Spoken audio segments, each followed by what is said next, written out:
Good afternoon, everyone.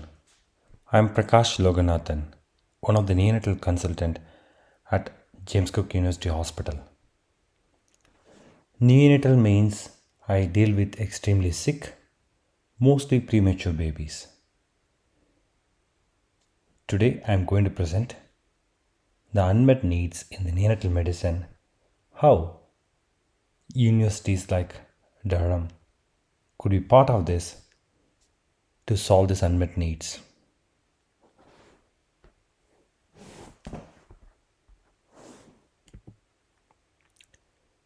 Outline of my presentation is going to be, first I am going to discuss broadly the current issues with healthcare in terms of technology and data science.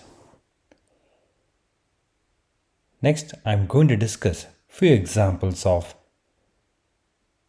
artificial intelligence, data science and technology advances in medicine. My third section is going to be discussing the unmet needs of neonatal medicine with some example cases. The last part of my presentation would be discussing my current collaboration and work with undergraduate physics department and the projects which I am currently doing with CTD.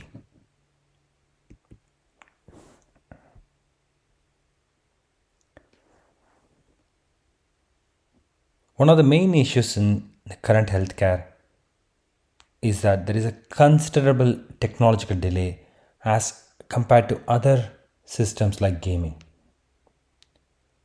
This could be due to various reasons, and one of the reasons could be because we have to deal with real human life. Hence, they may do a cautious approach.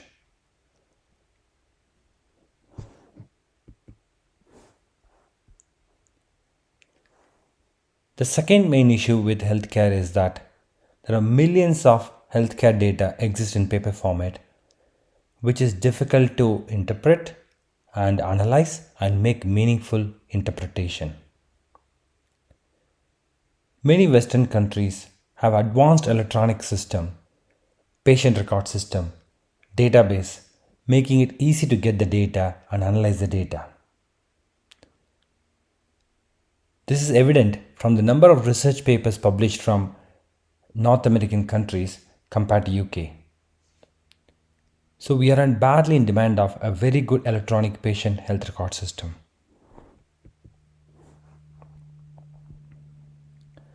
As of now, the current focus is mainly on treatment of disease condition with very little focus on preventive strategies and early diagnosis. With the data science like artificial intelligence, machine learning, big data, I think we could focus more on early diagnosis, which could prevent complication, may produce better results.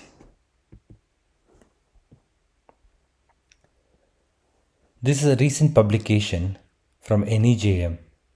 According to the data of 2018, there are more than 15 artificial intelligent device software approved by FDA. Most of this are in adult medicine, none of this in pediatric or neonatal medicine.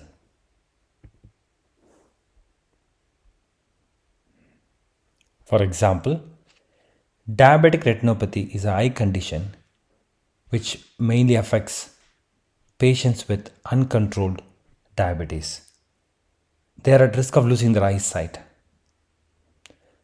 To diagnose this condition, the diabetic patients needs to be routinely seen by expert eye specialist to look at the back of the eyes to understand are they developing any eye changes, do they need treatment. Unfortunately, we don't get eye specialist or expertise to diagnose this eye condition. So in USA, they developed autonomous artificial intelligence system to diagnose this condition. All they have to do is that they have to place the patient and then the camera will take the pictures in the back of the eyes and will provide the diagnosis. This is going to be extremely useful in remote and rural areas where there is scarcity of healthcare system.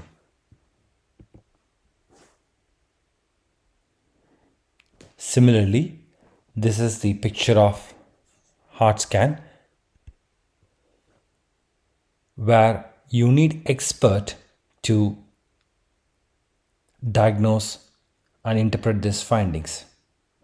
Unfortunately, the expertise may not be available at every place. There may be a technician to perform the heart scan. Hence, they developed AI, artificial intelligence method of diagnosing the heart scans.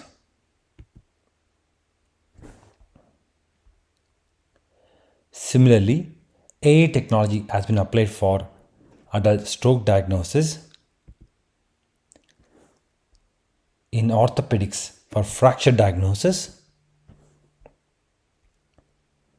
and there are huge advancements in home monitoring. For example, a patient's heart rate could be monitored using his own watch. If there's any abnormal rhythms, abnormal rate in the heart rate, it'll be notified to the physician. Similarly, your blood glucose level could be monitored by sensors. The wearable technology has seen a huge advancement. For example, the fitness smartwatches to measure blood glucose levels. These are the latest advancement. Unfortunately, none of this has reached up to the pediatric and neonatal population.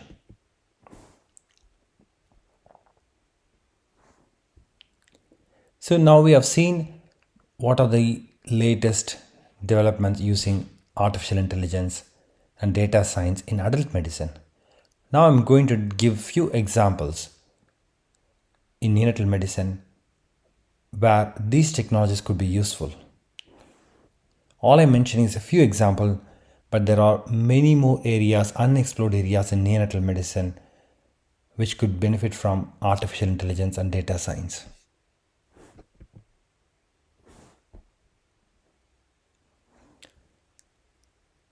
This is baby Data, born in 2005. This baby is born as early as 28 weeks. That means 12 weeks earlier than expected. He was doing reasonably well until 3 weeks of age. On a particular day, he started showing some signs of unwellness. For 36 hours, we reviewed him with blood test, repeated examination. There's no major problem. And then few hours later on the same day, his condition deteriorated and he needed escalation of intensive care. As you could see, his abdomen is quite full, distended and red in color, and the X-ray was showing signs of extensive intestinal inflammatory condition called NEC.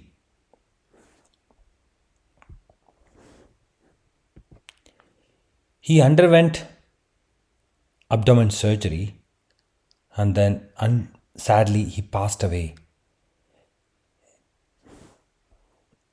His intestine was completely inflamed and there are many areas of perforation. The black areas what you see were complete necrosis. So this condition, the incidence could vary from anywhere between 5% to 30% in preterm babies. The mortality could be as high as 30%. The example which I quoted happened in 2005, but the scenario has not changed in 2021. The incidence and the mortality is the same and is no change for the last 30 years. When I reviewed him in the first 36 hours with many laboratory parameters, clinical examination, and monitoring of vitals like heart rate, oxygen levels, breathing rate, could I have predicted that this baby is going to develop the complication? Would it be possible to intervene early to avoid this death?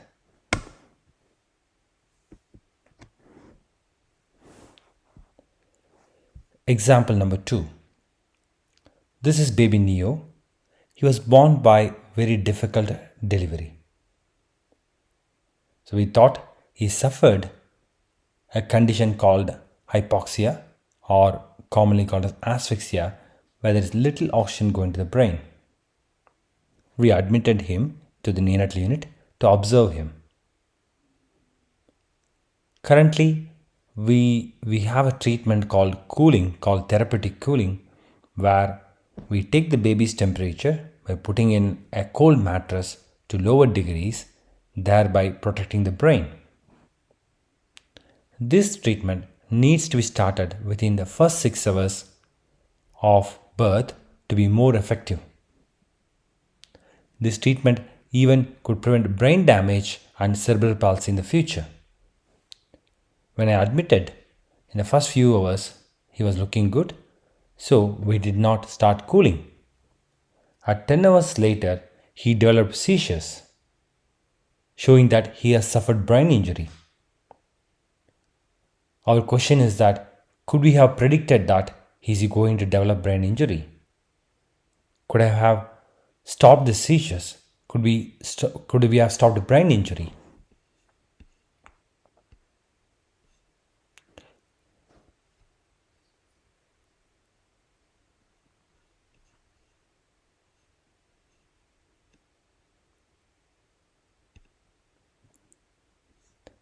What you saw, the twitching movement on the left hand, is seizures.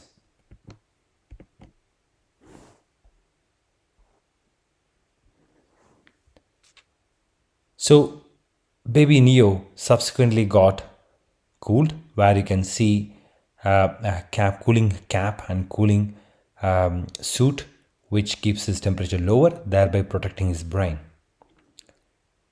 We started cooling him after 10 hours.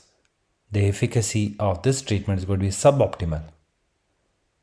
Even if we start cooling in the right time, we could prevent the brain injury only in one baby if I cool 7 babies.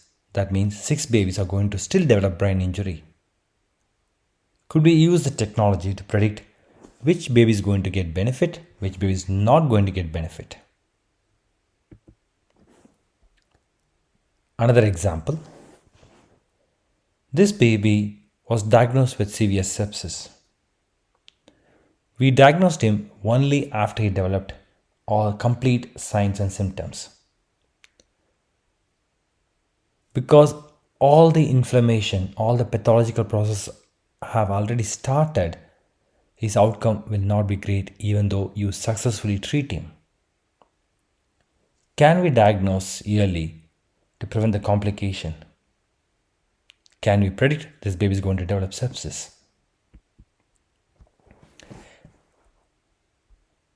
As I mentioned, these are only very few examples which I've seen in my real life where early diagnosis, early prediction could have made a difference into the baby's lives. Now, in every neonatal unit, all the babies are continuously monitored for heart rate. The top, the green line with ECG kind of waveforms, what you see is the heart rate. Below, the blue line, what you see, the waveforms which is showing 94 is the oxygen level of the baby. On the screen on the right, where you see below 43/26 bracket 32 is the blood pressure of the baby. So we constantly 24/7 we monitor the heart rate, oxygen level and blood pressures. Can these vital data predict that this baby is going to have problem?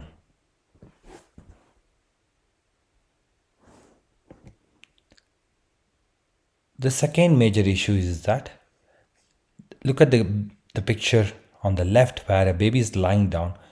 We have many gadgets and wires around such a small baby.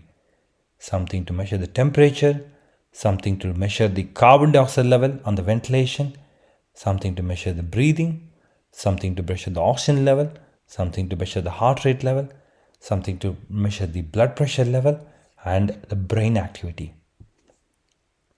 Can we make non-touch monitoring system, wireless system, which is baby friendly?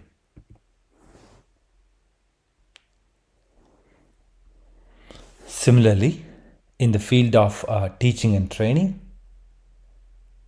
one of the major difficult neonatal procedure is placing the airway tube in babies. The procedure called as intubation.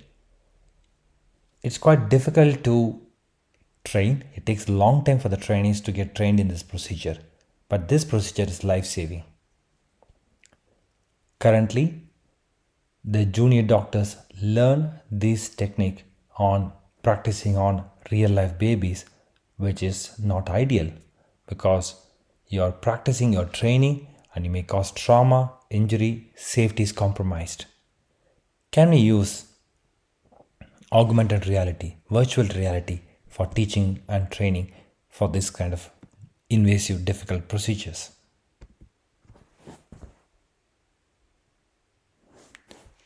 This baby is currently on breathing support called ventilator support.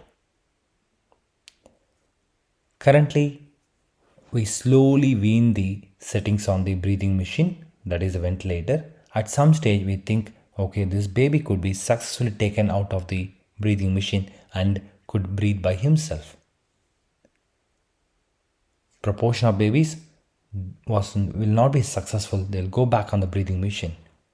By using this data on the ventilator, can we predict whether this baby could be successfully taken out of the breathing support? When is the right time to take the babies out of the breathing support? Big data can help in prediction of these things.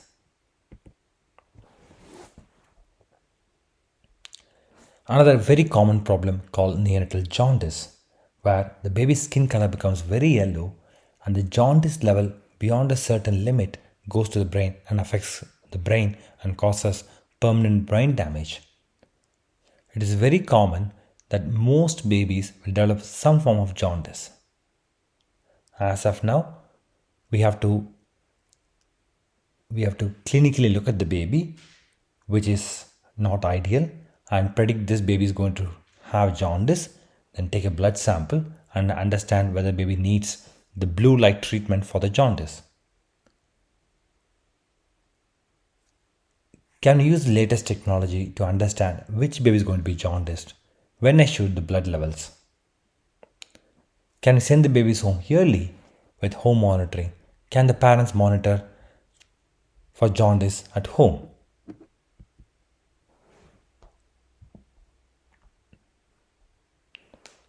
So far, we broadly discussed the major health issues in the current system, and I mentioned few examples of neonatal cases. In the next few slides, I'm going to discuss regarding the projects that we completed in collaboration with the Durham University. So far, we completed 3 small projects with Durham Undergraduate Physics Department, with CDE Carlton Bow and his team. We have completed more than 5 projects and our collaboration still are ongoing.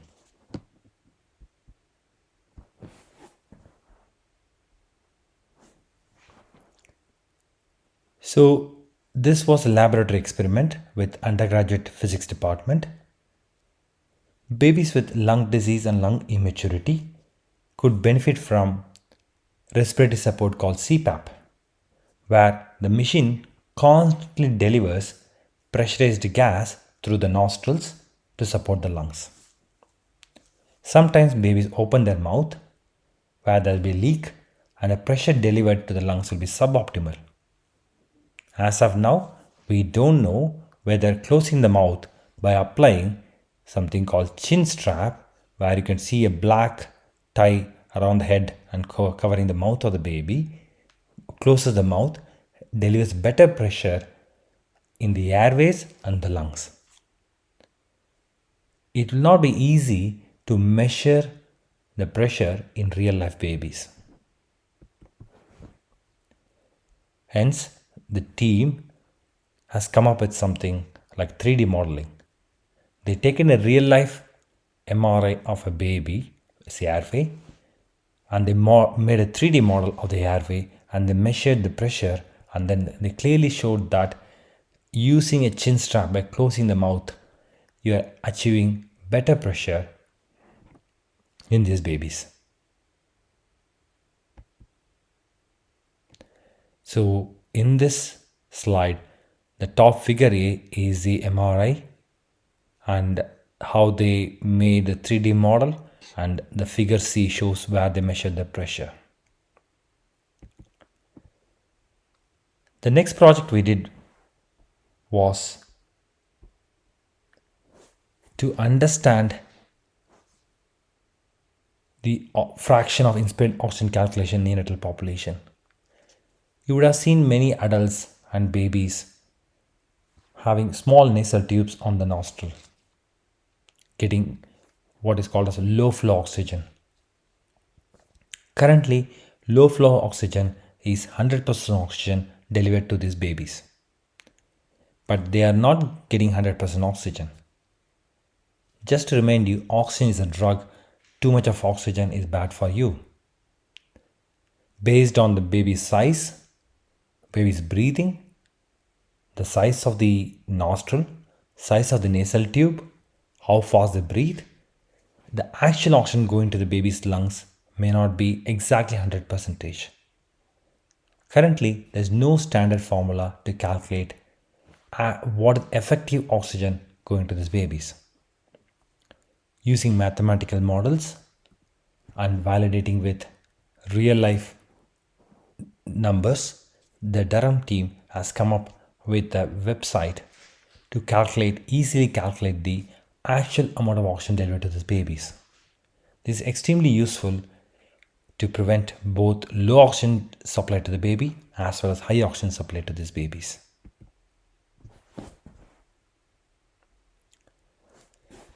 The next few slides I'm going to discuss our projects which we done with Institute of Computational Cosmology, Department of Physics, using the data which we collected in our previous studies. The first study was led by Giorgio Manzoni and Colton Bow. The original data is from Canadian population. When I was training in Canada, when I did my prospective research over a period of 2 years. What we did in the research, we recruited healthy term babies, that means they're born after 37 weeks. We measured their oxygen levels and the heart rate levels for a period of anywhere between 10 to 90 minutes. All the recordings are blinded, that means we don't have the access to see the recording at the time of recording. The idea is that we wanted to understand what is the normal oxygen levels in healthy babies, what are their normal heart rate, and what are the variations. As you know, healthy babies when they're born, they're not monitored. So we don't know what is normal and what are the fluctuations. So in order to find that, we did this study. In this study, we recruited more than 290 babies. We excluded few babies' data. Finally, we had 268 babies. Giorgio and his team did programming and they finally got close to 565 hours of data, which is equivalent to almost 24 days of data points. And we cleaned the data and then we got almost 992, 678 valid data points.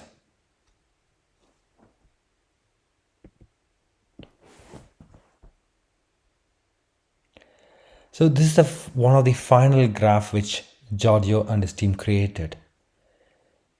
If I have to create a similar graph, I have to create 5 different graphs. So the team in Durham were able to fit 5 graphs into one single graph. What we are trying to achieve in this study is that what is the normal heart rate? What are the variations of healthy babies? If I have to go through the slide briefly, the gray dotted horizontal line marking 100 and 160 is a so-called expected normal heart rate for the babies. If you go inside, where you see black shaded area, each of them are individual circle marking each baby's actual data. So the black circles are within the expected range.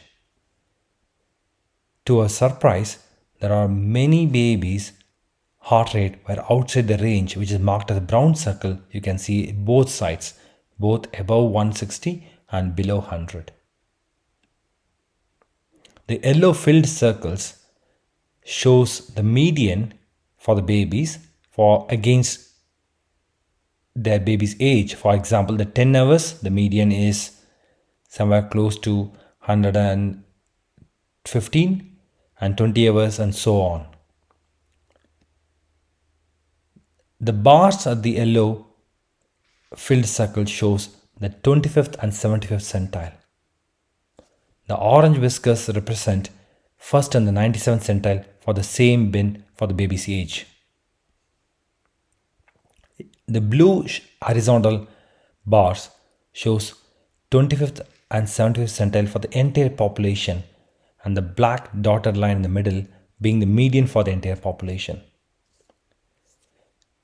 Again, Giorgio adds two other histograms if you see. There's one histogram on the y-axis which you can understand the number of babies in each pulse rate or heart rate category. You could clearly see that. In the x-axis, he adds the distribution with regards to baby's age. For example, I could say from this, majority of the babies were recruited between 10 to 20 hours.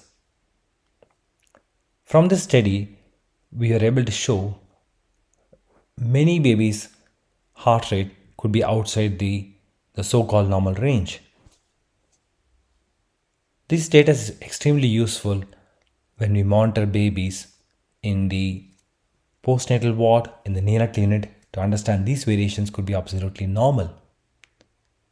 This data is yet unpublished, with the hope to publish it soon.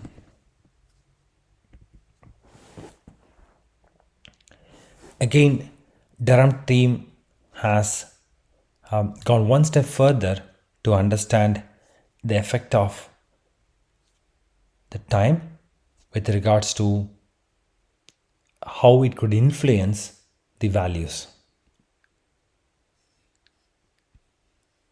The picture on the top left called foot measurement is a measurement of the heart rate for a baby. It's for 13 minutes. As you could see, the median heart rate on this baby is 106. The picture on the right, which shows wrist measurement, where measurement was done over a 90-minute period, you can see median is 99. This is the same baby, one is foot measurement, and the same baby when you measure the wrist, the heart rate is quite different. How this is possible? One we measured for only 13 minutes, the other we measured for 90 minutes. Then Giorgio and his team extracted the first 13 minutes of wrist measurement and overlapped with the foot measurement for the 13 minutes. Now you are getting similar median heart rate value of 106, 104. This shows that the shorter period, the impact of the length of the recording, how it could influence the normal values. Again, in clinical practice, it is extremely useful to understand if I record it for a short period of time, I may get a different data, whereas if I record it for a little bit long period of time, I may have a different data. This is very useful in day-to-day clinical practice. With the same data set, they have also showed, this is the measurement of oxygen levels, how different are the oxygen levels if you're born before 40 weeks and after 40 weeks, if you're born by vaginal delivery or by cesarean section, or if you're a male or female, if I measure your oxygen level before 24 hours or after 24 hours. Again, these data are extremely useful in day-to-day neonatal medicine. The next study is predominantly led by Shi Difu, popularly called as Steve, along with Carlton Bow and his team. We wanted to understand the variations in heart rate and oxygen levels based on neonatal state. Neonatal state meaning the baby's state is divided into 6 stages, could be quiet sleep, active sleep, quiet alert, active alert, drowsy, and crying. Does these states influence oxygen levels of the baby and the heart rate of the baby? Currently is very poorly studied.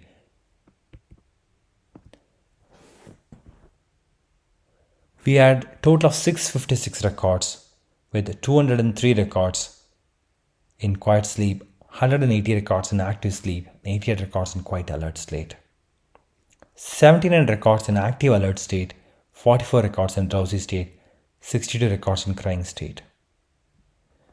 We had data equivalent to 46 hours.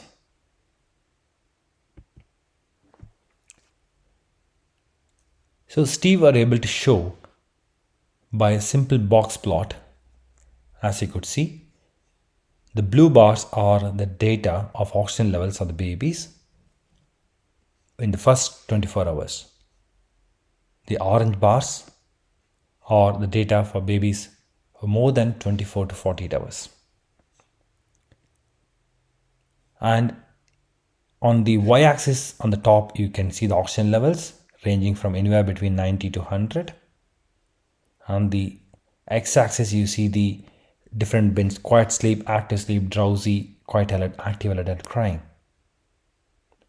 And they're also able to show histogram count number of babies in each bin. For example, I could see clearly there are more number of data points coming from 6 to 24 hours and more data points coming from quiet sleep and active sleep. This is combination of 3 graphs in one graph, but still simple and easy to understand. From this study, we have shown the variations in oxygen levels and heart rate based on different neonatal state. Again, we are hoping to publish this soon.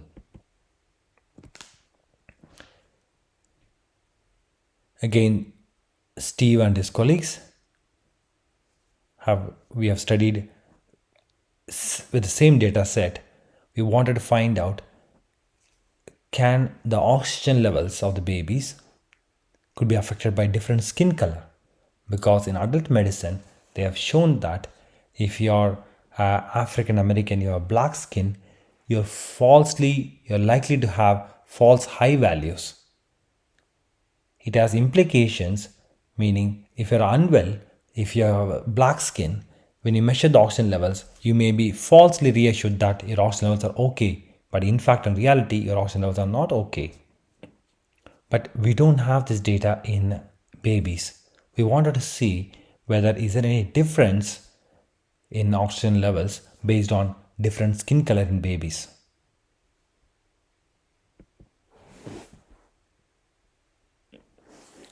Again, we have shown clearly if you are an East Indian population, you're likely to have slightly higher oxygen levels compared to the white population, Oriental and Hispanic. Again, this study is very important, especially when you use the oxygen level data for screening babies before sending home. That's a common practice all over the world, that before the babies go home, they'll measure the oxygen levels.